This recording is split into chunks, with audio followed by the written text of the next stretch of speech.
Assalamualaikum warahmatullahi wabarakatuh. Kami dari kelompok 1 ingin mendemonstrasikan proyek dari mata kuliah Machine Learning yang berjudul Analisis Clustering Kabupaten atau Kota Jawa Barat menggunakan algoritma Cummins. Sebelum dimulai, izinkan saya memperkenalkan diri dulu dan pembagian tugas. Saya di sini sebagai Rifki Firmansyah dengan NIM 231351142 akan menjelaskan pada bagian dashboard utama ini, dashboard website Streamlit. Kemudian selanjutnya akan dijelaskan EDA atau Exploratory Data Analysis dan visualisasi oleh Tengku Muhammad Jirodigayo dengan NIM 231351159. Dan selanjutnya di sini hasil clustering akan dipaparkan oleh Talita dengan NIM 231351157. Dan yang terakhir di sini tampilan dataset atau fitur dataset pada Streamlit ini akan dijelaskan oleh Tanu Wijaya dengan NIM 231351158. Baik, akan saya mulai di sini pada tampilan dashboard utama. Di sini terdapat subjudul yaitu segmentasi wilayah Jawa Barat berdasarkan indikator kemiskinan.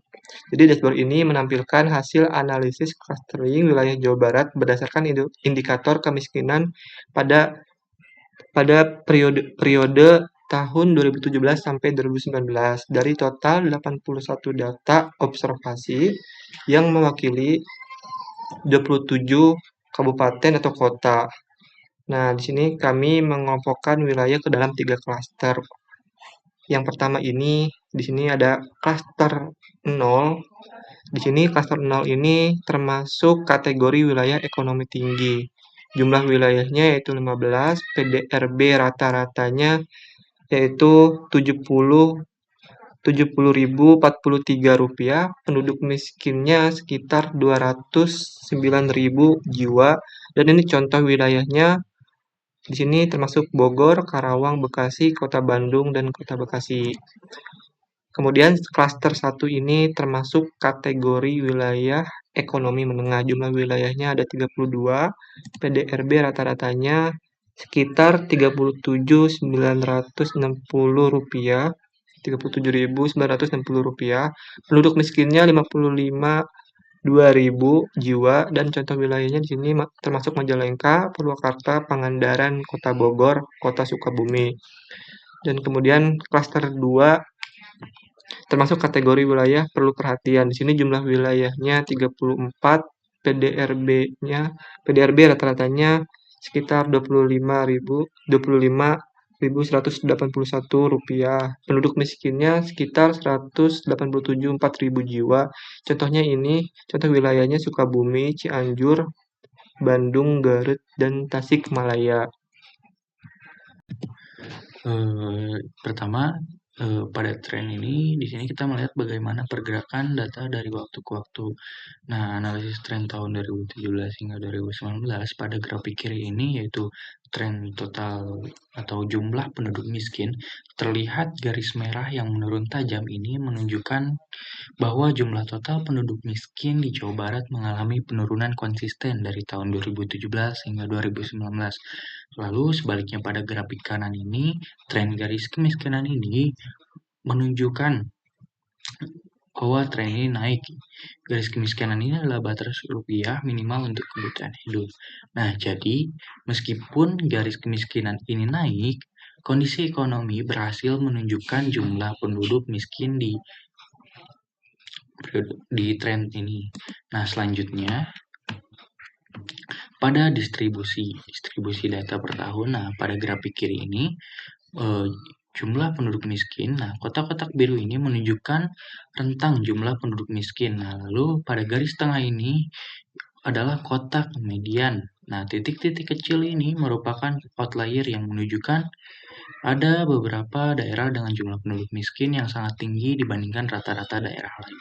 Nah, lalu pada grafik kanan ini yaitu pengangguran, polanya mirip dengan kemiskinan di sebelah kiri.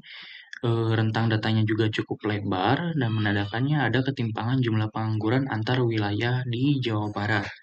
Nah, selanjutnya pada scatter plot ini, scatter plot ini untuk melihat hubungan antar dua variabel, yaitu PDRB, Produk Domestik Regional Bruto, dan kemiskinan pada tahun 2019, 2018, dan juga 2017. Nah, di sini terdapat bubble-bubble yang dimana semakin besar lingkarannya, semakin banyak jumlah penduduknya di wilayah tersebut. Nah, di sini kita bisa melihat seperti Bekasi dan juga Karawang, meskipun daerah mereka adalah industri, kita bisa melihat tingkat kemiskinan mereka ini relatif terhadap jumlah penduduknya. Nah, peta ini juga dapat membantu kita mengidentifikasi daerah mana saja yang padat penduduk tapi miskin atau padat penduduk tapi sejahtera. Nah, terakhir di sini itu ada yang namanya korelasi. Nah, matrik korelasi antar variabel. Heatmap ini menunjukkan seberapa kuat hubungan antara variabel. Nah, angka 1 ini mendekati angka 1 merah pekat ini berarti hubungannya sangat kuat dan searah.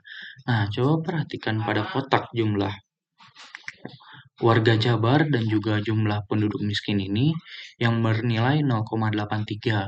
Artinya, terdapat korelasi positif yang sangat kuat. Semakin banyak jumlah warga di suatu daerah, secara absolut jumlah penduduk miskinnya itu juga cenderung lebih banyak. Nah, sementara itu hubungan antara jumlah penduduk miskin dan juga garis kemiskinan ini bernilai negatif atau minus 0,36 yang menunjukkan korelasi lemah berlawanan arah. Selanjutnya ada hasil clustering. Di sini hasil clustering itu ada dua, ada perbandingan dan detail clusteringnya.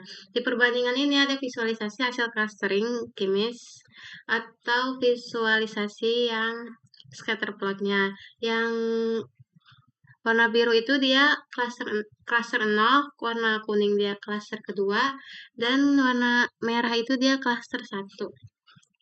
Terus total wilayahnya itu ada 81, terus jumlah klasternya itu ada 3, karena ada klaster 0, 1, dan klaster 2. Terus klaster terbesar atau klaster terbanyak itu ada di klaster 2, yaitu 34 wilayah. Terus di sini ada perbandingan numeric cluster. Di sini perbandingan PDRB per klasternya itu ada yang PDRB rata-ratanya paling tinggi di klaster 0. Dan yang perbandingan penduduk miskin per klaster pun paling tinggi di klaster 0. Selanjutnya detail klasternya.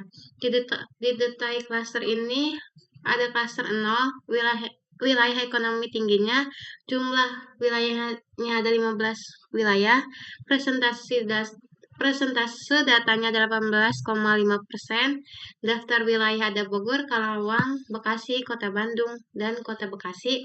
Terus yang kedua ada klaster 1, wilayah ekonomi menengah, jumlah wilayah ada 32, terus persentase datanya ada 39,5%. Daftar wilayahnya itu ada Majalengka, Purwakarta, Pangandaran, Kota Bogor, Kota Sukabumi, Kota Cirebon, Kota Depok, Kota Cimahi, Kota Tasikmalaya, Kota Banjar, dan Ciamis. Terus yang terakhir ada klaster 2, yaitu wilayah yang perlu perhatian, di mana ada 34 wilayah, persentase datanya itu ada 42%. Daftar wilayahnya itu ada Sukabumi, Cianjur, Bandung, Garut, Tasik, Ciamis, Kuningan, Cirebon, Sumedang, Indramayu, Subang, dan Bandung Barat.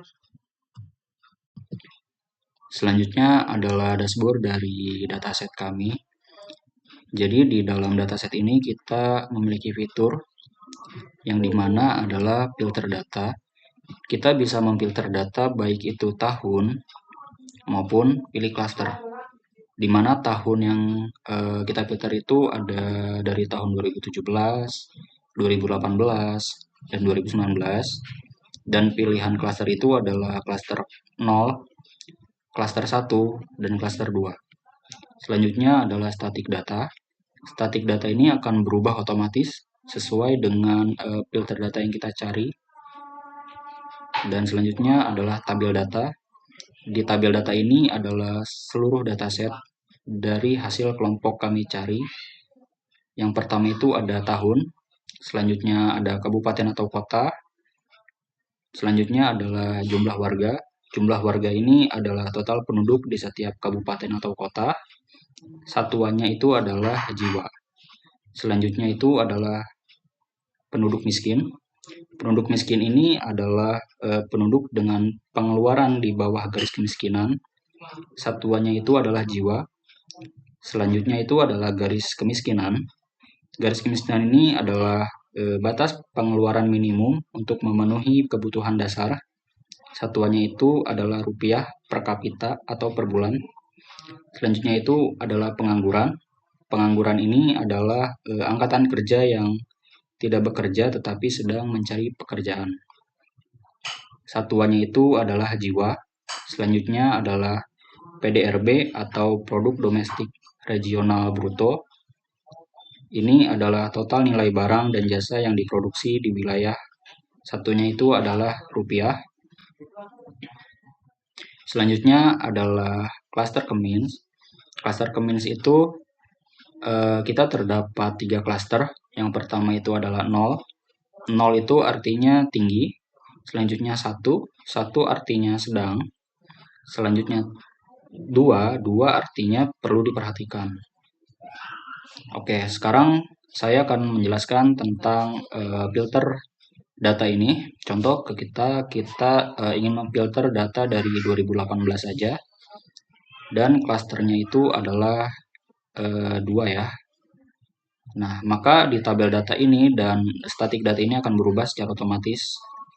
Nah, tabel datanya memfilter tahun 2018 saja dan klasternya hanya klaster 2 yang ditampilkan.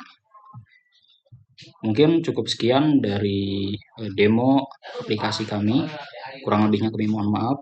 Assalamualaikum warahmatullahi wabarakatuh.